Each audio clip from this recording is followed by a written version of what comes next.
Assalamualaikum Pak Ustadz. Waalaikumsalam warahmatullahi wabarakatuh. Izin bertanya Pak Ustadz, Baik. sekitaran di lingkungan kantor saya Pak Ustadz. Ya. Jadi begini Pak Ustadz, saya melihat kawan saya selalu hidupnya dari segi rezekinya selalu enak, nyaman gitu. Ya. Tapi saya bukan mengiri atau bukan gimana gitu.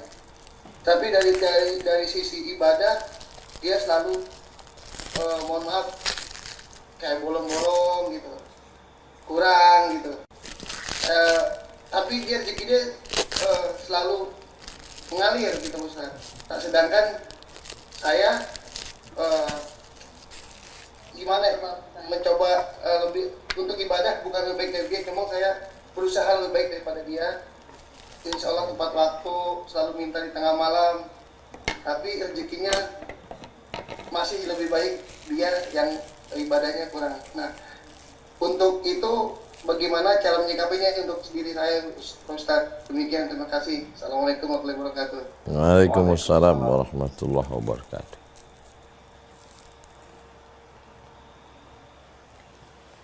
Kalau kita sudah berusaha,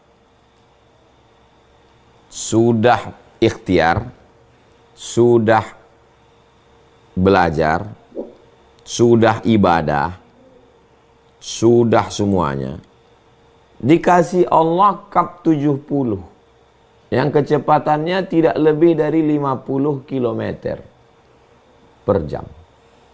Tapi setelah usaha ya, setelah ikhtiar.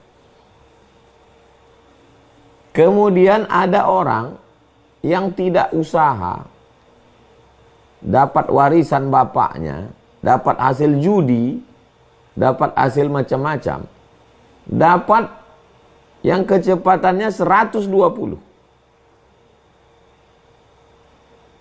Kalau orang yang tidak hijrah pikirannya, baru hijrah pakaiannya, dia akan berkata, kenapa Islamku tidak membuat aku cepat seperti dia? Tapi kalau orang yang sudah sampai pemahamannya, dia akan berkata, Allah menyelamatkan aku. Kan itu cara Allah menyelamatkan dia itu. Supaya ketika azan berkumandang, karena kecepatannya 50, azan berkumandang masih dengar, masih sempat belok masjid. Kalau 120 nggak kedengaran lagi azan itu dah. Apa yang mau dikejar cepat-cepat? Kalau 50, ayam lewat masih nampak, masih bisa direm lagi. Kalau udah 120, babi pun ditabrak. Ini yang saya ceritakan ini ilustrasi gambaran. Antara berpikir Allah sayang dengan kita, atau dia lebih beruntung dari kita, itu tidak ada wahyu yang datang ke kita. Tidak datang malaikat Jibril ngasih tahu, Allah ngasih kau ini karena Allah sayang sama kau, supaya bisa berhenti ke masjid, supaya tidak hantam kromo, bantai halal haram. Maka yang paling penting itu adalah ngerti, paham, sadar setelah all out usaha.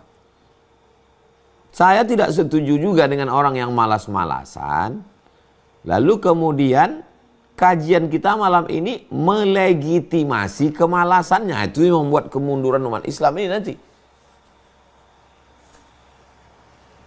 Usaha malas, bangun kesiangan, pas giliran gagal ditanya, kamu kok gini?